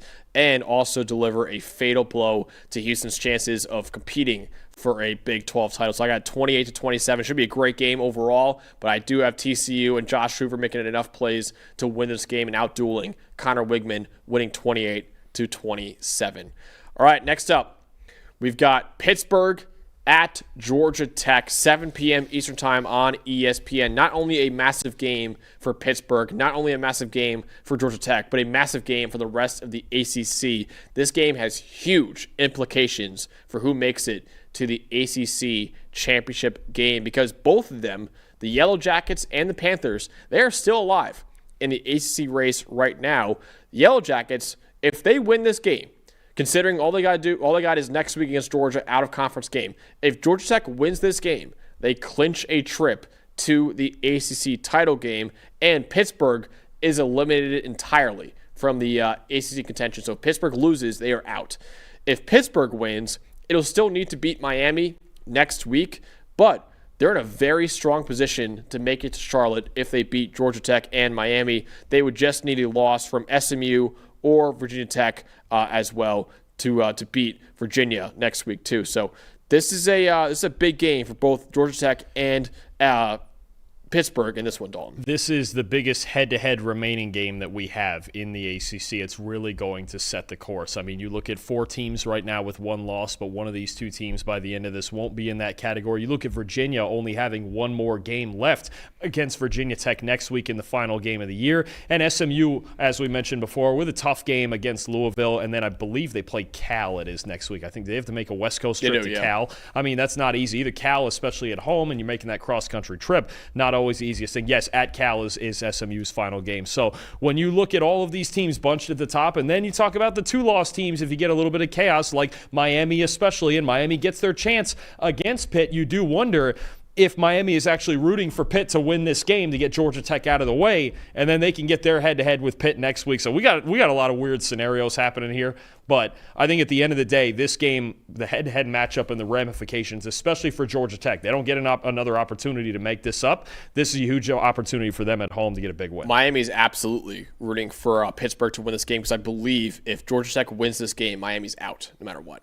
So they need Pittsburgh to beat Georgia Tech in order to stay alive. Because they have the SMU loss head-to-head, but I don't know how the other tiebreakers right now work with Miami and Virginia and whatever else. Because they would also need Virginia to lose to Virginia Tech, which you never know, rivalries. Yeah, but, I read it's getting weird. I read 12 articles breaking down the ACC title race, and I still am confused about it, but every single one I read said Miami needs Pitt to beat Georgia Tech. That sounds about right, probably. Yeah. I mean, because then you look at, if SMU finish, either way, if any of these teams, if 2 of them finish with 1 loss anyway, it's not going to matter for Miami. So, there's a lot of different scenarios here, but at the end of the day, this game is going to be the first domino setting the course for the rest of that. So you have that Pitt offense with a quarterback in Mason Hines, who's had a lot of great moments this year, Dalton, but also some not so great moments this year too. He's a little bit of a roller coaster for Pitt. What should we know for him against Georgia Tech's defense? He's a roller coaster. He's a roller coaster under pressure for sure, Max. When he's in a clean pocket and he's got time and he can play a little bit of that playground football that he likes to, then you talk about a pretty solid solid quarterback, but under pressure, he's got a 32 PFF grade so far. Now, true freshman, young kid, out there slinging it. I get it. Go out there and play football, let it rip. There's been times when Pitt has been hurt by turnovers this year, and you look at Heinschel, 12 big-time throws, but also 14 turnover-worthy plays. That sounds a lot like the predecessor there, Eli Holstein, right? So either way, Pitt's got a gunslinging quarterback playing. The problem for Georgia Tech, to me, when I watch their defense, they just don't affect quarterbacks enough. 113th in the country in pass rush grade, 50th in pressure rate is a little bit better. 105th in sacks is not great. I think the games where they have given quarterbacks too much time to operate, think about the NC State game, think about even the Wake Forest game that they barely won. Robbie Ashford was slinging the ball well. Last week, Dylan Lonergan for Boston College, way too much time in the pocket. He was making throws all day on him too. So I think Georgia Tech has to find a way, and they blitz at a below average rate too, but they have to find a way to disrupt Mason Heinschel in the pocket. Jordan Vandenberg and that defensive line, I should say, they need to find pressure in obvious passing situations because Heinschel, he's a playmaker. He is a roller coaster, but on the plus side of that, he can make some big-time throws too. Last week, Notre Dame got a ton of pressure. They dialed up the blitzes. They mixed up man and zone. They went simulated pressure. They did everything you could to affect a true freshman quarterback. I have to wonder if Georgia Tech can open up the defensive playbook because if they just send 4, I'm a little worried about their ability to get to Mason Heinschel and affect this Pitt offensive line, which is a relatively average unit. Yeah, exactly. And I want to say right now for Mason Heinschel, he has been overall pretty solid for Pitt, especially for a true freshman quarterback too. Just there is stuff to clean up for him. He's still a little bit of a gunslinger, which is to be expected with a quarterback who's a true freshman with the kind of arm caliber that he's got as well. I have Georgia Tech's offense. I'm looking at their run game against Pittsburgh's run defense. So Haynes King has been one of the best passers in college football this year. 82% adjusted completion rate is third among all quarterbacks in the nation. But the bread and butter of this Georgia Tech offense is still with its ground game. The Yellow Jackets run the ball on about 54% of their plays, the 5th highest rate in the Power 4, and they average 6.2 yards per carry, which is 8th in the country. Haynes King factors a lot into that ground game. He leads the team in rushing yards, and he's second among Power 4 quarterbacks with 854 rushing yards this year. They also have a really good duo at running back and Malachi Hosley and Jamal Haynes that gives opposing defenses plenty of fits. But Pittsburgh has been one of the best defenses in college football this year at stopping the run. Their 93.4 run defense grade is 5th in the country. 3.6 yards per carry allowed is 6th in the country. They're really good at not allowing yards before contact right now, only allowing 0.7 yards before contact per carry, which is second in the nation. That's thanks in large part to their elite linebacker duo that they have in Braylon Lovelace, Kyle Lewis, and Rasheem Biles. Really linebacker trio, I should say, one of the best in college football. Pittsburgh has also only allowed one quarterback this year to run for even 40 yards on them, and that was Syracuse's Ricky Collins this year too. So if Pittsburgh is as good in run defense against Georgia Tech's rushing attack, they'll make the Yellow Jackets really, really one-dimensional and rely a lot on Haynes King to win this game as a passer. A bit like Utah with a little bit less of the confetti on it. The idea for this Georgia Tech offense is to outflank you, get off tackle, allow option football to win the day, right? Haynes King getting off tackle, the jet sweeps with guys like true freshman receiver Jordan Allen, Eric Rivers, Malik Rutherford, and then you mentioned the Thunder and Lightning in the backfield of Hosley and Haynes. There's a lot of threats at all times on this Georgia Tech team, and they're really darn good because they don't turn the football over very often. 5 turnovers in the first 2 games of the year, only 5 since. So they've been outstanding protecting the football. Haynes King with only 2 interceptions this year. I think you look at this Georgia Tech team, the run game is diverse. They've got a lot of different guys with speed that can beat you. Again, jet sweeps are a big factor. When you're playing an offense like this, your linebackers have to have an A-plus game. Last week against Notre Dame was really the first week where Pitt's linebackers didn't play well. I would expect a bounce back here. If Pitt is going to win this, they're going to need that crew that you mentioned on the second level to bounce back because they're the key to the defense for me. Yeah, in a huge game, Dalton, for the ACC title race, who will win between Georgia Tech and Pitt? This was a weird one. I think this might have been the hardest game to pick, honestly, because you've just got so many factors with Georgia Tech and kind of a very inconsistent, at the least to say, defense, and Pitt not knowing what you're getting on offense out of Mason Heinschel, and then the factor that they need to play better in run defense than they did last week. Now, throughout the entire season, they've been great in run defense. Last week, it's Jeremiah Love. What are you going to do with Jeremiah Love, right? I mean, it is what it is in that Notre Dame team, but I'm just going to go with the home team here. I'm going to take Georgia Tech. I think we might get a shootout here, Max. Yeah. I've got it 38-35. I think you could really see Haynes King and Heinschel going back and forth with this, but at the end of the day, Georgia Tech and their ability to not turn the football over, their ball security is a lot better than Pitt's. I have to wonder if in this moment for the Pitt Panthers that turnovers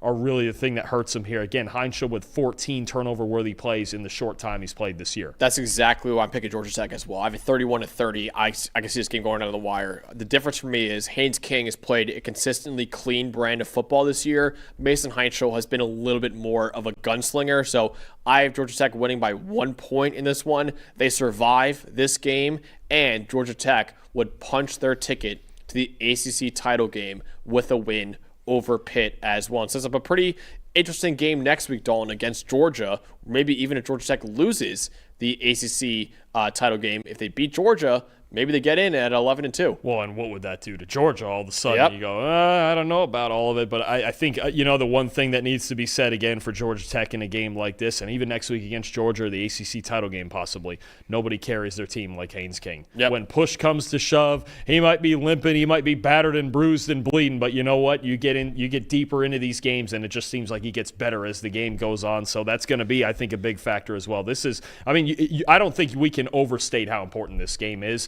And Haynes King seems to always show up in those moments. And I think he'll need to carry this team in this one. I think with Pitt's run defense being so good this year, Haynes King's going to have to carry this team as a runner and as a passer in this one. I think he will do that and beat Pitt overall. The type of game that could get him to New York? Potentially. All the talk about these Heisman moments? Is that yeah. a thing? Maybe Haynes King's in that mix at least to show up and be in that top four, maybe. I think he could be. I think it's still a wide open race right now for who will make it at least to New York for the Heisman ceremony. Haynes King is absolutely in that race right there. All right, last game we're talking about, a game that we will actually be at, Dalton. We have BYU at Cincinnati, 8 p.m. Eastern Time on Fox. The storyline to know in this game, like the Pitt-Georgia Tech game, this game also has massive implications on who makes it to the conference title game because these are two programs right now who are fighting for a spot in that Big 12 championship game. The Cougars just need to win their final two games to make the title game. All they got to do is win those two games. If they lose one, they still have a shot at making it in, but it gets more complicated for them. They could also clinch a trip this weekend if they win, Arizona State loses, and Houston loses too. So BYU can clinch a trip this weekend if all three of those things happen. The Bearcats have to win out in order to even have a chance at making it to the Big 12 title game. Yeah, no, absolutely. I think the scenario is clear here. BYU, tough road game, final tough road game of the year. They're in full control of their destiny, especially with Cincinnati losing to Arizona this past week. So I think when you look at the opportunity in front of them, and Kalani Sitake's got to be chomping at the bit, right? After last year when it was really just a loss to Kansas that cost them this same shot, right? Now you're looking at it again going, okay, Cincinnati, tough team, very good team, but we got to win one more tough road game, and then they get to go home and play UCF where they will likely be heavily favored in the final week of the year, but they're in the driver's seat right now. And you got to love the way that they bounced back last week with a dominant win over TCU after losing to Texas Tech. That's kind of the moment where last year they were like, man, we didn't bounce back from our losses. We didn't finish, right? This year they're trying to finish the job, but it starts with a really tough game right down the road here in Cincinnati. So you have Bear Bachmeier against the Bearcats in this one, Dalton. What should we know in this matchup? Gotta love it. So one bit of tape that I wanted to watch is this matchup's obviously very interesting. You've got BYU's offensive line and their zone run game against a really good run defense for Cincinnati right down the middle of their defense. Dante Corleone, Jake Golday at linebacker, right? Antoine Peak at safety. But I wanted to look at how Bear Bachmeier could have success in this game. So what did I do? I went back and watched him play against Iowa State, which runs the same exact defense as Cincinnati. There's not a whole lot of pass rush. It's a three-man rush up front, a lot of drop 8, a lot of zone coverage. What did he look like in that game? Just to remind, I did watch it obviously a few weeks ago, and he was outstanding in the drop back game. That was maybe the best game of the year for him, but what was the difference? What did he do in that game to have success throwing the ball to the outside? Remember earlier in the season, Max, when I was talking about Bear Bachmeier and how good he was throwing down the middle of the field and the opportunities that Aaron Roderick creates for him down the middle? He's starting to throw more to the outside lately. That game against Iowa State was his highest passing grade, throwing at or outside the numbers. Then he comes back a couple weeks later this week against TCU, and he has another great game. He had his third best passing grade of the year on those outside throws against TCU. So when you look at the last 3 games, throwing at or outside the numbers, okay, where we're not necessarily used to seeing BYU make these throws, 86 passing grade, 33 for 47, 311 yards, 4 big-time throws just on outside throws in the last 3 games, especially against Iowa State and TCU. He was really good. To me, that's where you have to attack this Cincinnati defense in the passing game. We've seen them get hurt out there in the pass. Their corners, Matthew McDoom and company, they really have to be on it against Chase Roberts, against Parker Kingston, who's gotten even better this year on the outside. That's where Bachmeier, to me, has to attack. Cincinnati in the middle, they're tough. It's tough. Those tight windows and zone coverage, they're really good. But I think the teams like Kansas, Iowa State at times, Arizona last year, they've hurt them on the outside the numbers, challenging these corners. If Bachmeier plays the same way and has that same success he did against Iowa State, against TCU, I think he could have a really good game because Cincinnati, as we know, this defense is just structured basically not to have any pass rush. So I'm looking at this game, Cincinnati's run game against BYU's run defense, because most people would think with Brendan Sorsby playing as well as he's played all year that I'd be talking about that matchup. I'm not going to talk about that matchup in this one. Here's why. Brendan Sorsby has been incredible this year, right? 90 PFF grade right now, is 9th in the country. However, Cincinnati's receiving core has really struggled to separate, particularly against man coverage. That was a major reason why in all 3 of their losses this year, against Nebraska, against Utah, and against Arizona. Those are 3 teams right there that play man coverage a lot. All 3 of them beat Cincinnati for a major reason why those receivers could not separate against man coverage. BYU also plays man coverage, not as much as those do, but a lot. They play man coverage right now at a top 40 rate in the country at about 32%, and BYU is excellent at it as they're 33rd in team coverage grade right now. So I don't think this game should be Brendan Sorsby's to win as a passer. This game has to be, in my opinion, for Cincinnati to win this game, they have to rely on their ground game in this one. Fortunately for them, they've had an outstanding rushing attack this year. Right now, Cincinnati is 10th in EPA per run, 10th in run blocking grade, 11th in yards per carry, and 19th in rushing grade. This has been one of the 10 or so best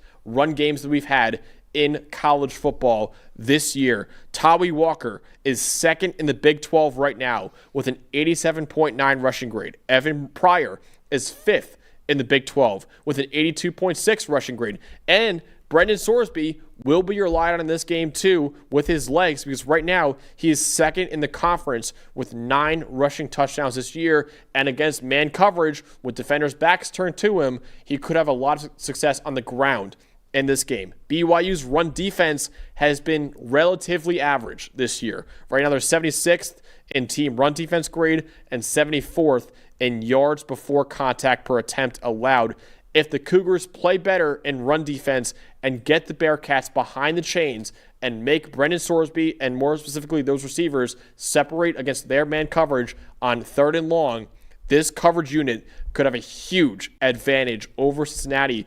But if Cincy succeeds in the ground game first in this one against BYU's relatively average run defense, that could be their path to victory in this game. I want to say something. What a matchup of linebackers that we have between these 2 teams in this game. When you talk about trying to stop the run, you start with BYU with the 3 that they have. Jack Kelly, Siale Acera, Isaiah Glasker. Those guys are going to be put to the test against a really good Cincinnati offensive line and 3 different guys who can make explosive runs happen. And then you look on the other side with Cincinnati, Jake Golday, Jonathan Thompson, Simeon Coleman. They've got both of these teams just have terrific linebackers linebackers. You're going to see some big-time collisions between the 3 rushing threats for Cincinnati, obviously, and BYU's linebackers. And then you look at BYU's backfield. We talk so much about L.J. Martin and what they want to get going, but, man, Bear Bachmeier is an absolute hoss, too, now. I mean, you look at that. He doesn't even look like a true freshman when you look at the size and the power that he runs with. He's out there delivering hits as a true freshman quarterback. So you're getting a physical football game. But if you're out there scouting linebackers for the NFL draft, I think you need to be watching this game. Yeah, absolutely. So ultimately, Dalton, who will win this massive, massive game in the Big 12 Conference between BYU and Cincinnati? I think we're going to get an outstanding ball game. I really do. I think you have 2 teams that stylistically want to accomplish a lot of the same things. They want to be the more physical team. They want to run and stop the run, but I think it comes down to the 2 passing games and some of those obvious situations. And it for most people on the surface, that might be, okay, Brendan Sorsby's the veteran, right? He's the senior. He's this and that. And Bear Bachmeier is the true freshman, but I just feel like every single step of the way for BYU has just been another step towards progress. Even the Texas Tech game, yes, they lost, yes, they got dominated, but for them to bounce back the way that they did against TCU with a resounding win from start to finish, I like Bachmeier. I like the matchup that he has with the lack of pass rush and the ability now to continue to expand his game, throw into the outside. I think both teams rushing in this game are probably going to be about even, and I have a hard time in these bigger games trusting Cincinnati's receiving core to get it done and for Sorsby to throw it into tight windows. I'm riding with the Cougars 31-28. I think it's going to be a terrific football game. I agree with you. I have BYU winning 28-24. I think Bear Bachmeier, who's been really good from clean pockets this year, and Cincinnati's pass rush has not been very good this year at all, so he'll have plenty of clean pockets. I think he will beat Cincinnati's defense in this one. I think the Cougars' man coverage will significantly bother the Bearcats receivers in this game. BYU wins this game and potentially needs just one more victory to make it to Dallas next week. And also BYU could clinch a trip this week too if a couple other things happen in the Big 12 Conference. But I have BYU winning 20-24 and ends Cincinnati's hopes of making it to the Big 12 title game. Again, if you're going to be at the game, let us know because we're going to be there too. So if you want to meet up with us, we'll certainly do that with you guys. Let us know in the chat, in the comments below, if you'll be in attendance for this game between BYU and Cincinnati because we will be there. All right, Dalton, that wraps up our previews for the week. Now we're going to do our upset picks of the week. So for the chat, throw in your favorite upsets of the week to be added to the parlay. You and Eli both hit last week, so you both closed the gap a little bit on me right now. I still have 994 points in the year. Eli is at 597, and Dalton, you are at 454. Who are you taking to be your upset of the week? So I had a real decision to make strategically, considering where I'm at in the standings there, because I was like, do I take a big swing this week and risk missing it this week, or do I want to go something I feel a little bit better about and maybe try to find the big upset during rivalry week like we always see? So I went with a more normal size swing here. I'm going to stay in the Big 12. Kansas Jayhawks, Jalen Daniels going to Ames to play Iowa State. Iowa State, as I mentioned, just like Cincinnati, not much pass rush. When Jalen Daniels is clean back there, he can make some big throws, and Iowa State's been struggling to score lately. I like the matchup of Kansas and just the dual threat they have on offense. As long as Jalen Daniels isn't turning the ball over, I think they can go into Iowa State to get the win. Rock Chalk Jayhawk, plus 160, and I'll find a bigger upset next week during the rivalry week. Okay. All right, I like it. Eli, what is your upset of the week? Trying to keep the hot hand. We're going with the same exact points. I'm going with plus 180 NC State over Florida State. I've got a feeling about the old Wolfpack this week. I think they've got the better quarterback in the game, so give me NC State. Oh, that's a statement to make there, too. He liked Bailey over Castellanos. Yeah, wow. that is interesting. All right, I don't hate it. The NC State injury situation there did we see Hollywood Smothers last week? Did he play against Miami or no? I got to check that. That might be a thing, but Florida State, it's been quite an up and down year for Florida State. And that game's at NC State, right, Eli? I think it is.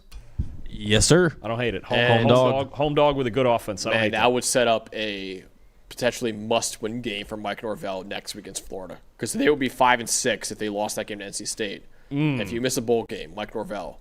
I don't know. I know James Franklin's off the not available anymore for Florida State, but they still might move on from Mike Norvell. High stakes. If they miss a bowl game, man, that's a huge one right there. We have a lot in the chat right now. I'll get to those in a second. I have Minnesota over Northwestern this week. I know Minnesota's got whacked by Oregon this past week, and Northwestern played really well against Michigan and almost pulled that game off at Wrigley Field. And I know this game is in Chicago, or in Evanston, I should say, as well. I still Minnesota's a better team, though. They're plus 150 right now. I still think Minnesota's a better team overall, and I think they're going to get it done over Northwestern and bounce back from their loss to Oregon this past week. Feels like one of those fist fight Big Ten West defensive games, doesn't it? I could see the case either way there. I think they're two pretty evenly matched teams, and to get Minnesota as the underdog there, like you mentioned, the game against Oregon is not really indicative of Minnesota's talent. I mean, Oregon's just better than them. It is what it is, right? I think got an even football game really could be a coin flip. Ooh, we got some fun ones in the chat right now. I thought about the NC State one too, Eli. I think that's a pretty good call. It actually was Andrew Harbaugh's in the chat. He had NC State, but he said now he has to change his. He has Virginia Tech to upset Miami. Woo!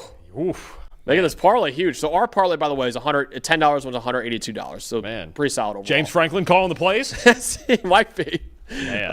Let's add that to the parlay. We got Virginia Tech plus 625 over Miami. I love that. Shout out from Harbs right there.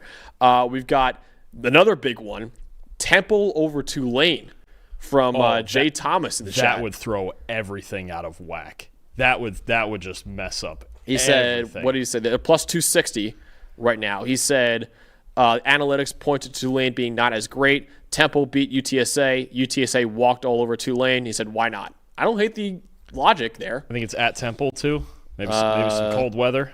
Yeah, it is at Temple. I think, what are some of the other ones I looked at? And then, hold on, we have one more. We had, actually a couple more, actually. We have Ball State over Toledo. Don't hate that one either. Toledo's defense is so good. But I get it. Sometimes they struggle From to Cade score. Kirshner. And then Baylor from our guy Drake Holiday. Baylor over Arizona as well. I could see that. That game feels even to me. I could see that. Another one. It was another one I thought about. Tulsa over Army was one I thought about. Oh, my God. Ball State is plus 1,800 to beat Toledo. What is this parlay going to look like? Holy crap. Oh, you want the No Sunday show is back. All right, Ball State over Toledo, Louisville, Baylor over Arizona. Baylor, yeah, you had Baylor Plus over 210. Arizona, yeah. Oh, my God. All right. No Sunday show parlay. Those 7 games, if anyone else has any, throw them in the chat right now. Or no, USC all the way. We had to throw USC in there too. USC over Oregon, okay. Yep. Hold on, one more. Okay, now DraftKings told me I have a max wager of $2.26. That's how you know it's a massive bet. A couple others I thought about. Tulsa over Army. Could Coastal Carolina go into South Carolina and win? Potentially. Is that a thing? That's like a huge one I was thinking about. Coastal Carolina was one that I like too, Dalton. UCL, like at least at the value of it, right? Like Yeah, South 1,000%. Carolina, how many more punches can they take? Exactly. Right? You have South Carolina reeling off that horrible loss, so it's like, how much do they have left in the tank? Yeah. And that was, it's like plus 1,300, isn't it? That was a demoralizing loss other for South Carolina. The other one, That's too, hard to come back from. What's the Washington State James Madison line? Ooh. Whoa. That's a Washington State at Going James against the Madison. Dukes. Washington Plus State 455 for Washington State. That's one I thought about too. Wazoo's been frisky this year. Remember the Ole Miss game, the Virginia game. They've come so close on a lot of opportunities this year. And look, James Madison's obviously really good, but even though it's not a conference game, that's a must-win game for James Madison. If they lose to Washington State, they're going to be done. Chat brought it this week, man. With these, we got a plus 625, a plus 1,800, and 3 more that are over plus 210 at least. So a $2.26 bet would win nearly $250,000. Whoa, worth it. That's $2. Sure. Hey, I'll put $2 on the line for that. How many games is that? It's 8. All right, 8 for 8. Why not us, boys? Ours was, we were very tame. Our 3 bets were easily the 3 the lowest, shortest lines. Yeah, shortest lines. I'm figuring the chat brought it. I'm figuring I have to make up the points next week, so I'm gonna take a big swing during rivalry week when all the buffoonery really happens. I thought about Wazoo. I thought about NC State. I thought about that wasn't quite as big, but I thought about Wazoo also with the James Madison thing. I'm gonna have to end up taking Michigan just to 1, get up on max, and then 2, hedge my saying bet. Oh, you're gonna go Michigan over Ohio State? It's gonna be a thought. I I appreciate the chat kind of calling us chickens right there and saying we're gonna carry the No Sunday Show parlay this week. I appreciate it too. Listen, All I was playing. To be honest, I'll be real. This week I was playing more for the standings than the money. I got to make up some ground. If I don't hit this one, plus 1,800. Max is never playing for the money because he lost his parlay last week. Incredible. I'm gonna have to go and find. Is that a Maction game too? Is that during the week? Or it was ours were Kansas and Kansas, Minnesota, and NC State, right? Or those are three. Yes. So I'm just looking at it right now. What was the NC State one? What day is this Toledo game? Is this like tonight? Dude, our three parlay is still shorter odds than Ball State beating Toledo by itself. Well, that might be a separate bet then. Oh, okay, that's a Saturday game. We got our parlay is plus 1720, and that is plus 1,800. That's incredible. What a shout in the chat. If that hits, that's incredible. I'm going to have to find – now I'm going to have to go home and find the reasoning that they put that in there. They know something we don't. Just threw it in there, man. Man. He said, I'm losing my friends in our pick'em. I needed a big – oh, that's why he said Ball State over Toledo. He has a pick'em with his friends. He says losing to his friends and needs a big one. Okay. You guys are losing to me, too. You guys should take home run swings, I'm not going – I wasn't going 1,800. I don't need that big a swing. I thought about getting up in that 400 range to really break a lot of it. But hitting an 1,800 would have doubled the winning score from the entire season last year. Yeah. That's incredible. Yeah. So Kate Kirscher. Shout out Kate Kirscher. We'll see. We'll see where we get to with this next week, because rivalry week's always got something.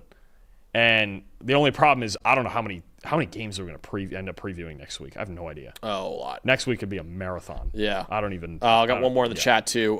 Cincinnati over BYU. I'll make a new parlay and throw that in too. Oh, okay. I don't even know if that'd be plus money at because what is it? Only 2.5. It's tight. Yeah, plus 114, so a little bit more. It's something. Yeah. All right. So just add on to the 200 grand we're already. Okay. All right, I'll add that one to the parlay as well. But man, we're back. We're back. We kind of have some tame No Sunday Show parlays recently, but the chat is back absolutely. Now we're going for 250 grand on a $2 bet. Right now. We want to remind you guys on Sunday at 9 a.m. Eastern Time will be our full Week 13 grade release and review show, breaking down most of, if not all of these games, plus any other major results that happen in the penultimate week of the college football regular season. We'll see you guys then on Sunday morning at 9 a.m. For our producers back there and Tyler and Eli for Dalton Wasserman. I'm Max Chadwick. We'll see you guys again Sunday morning, 9 a.m. Eastern Time for our Week 13 review show.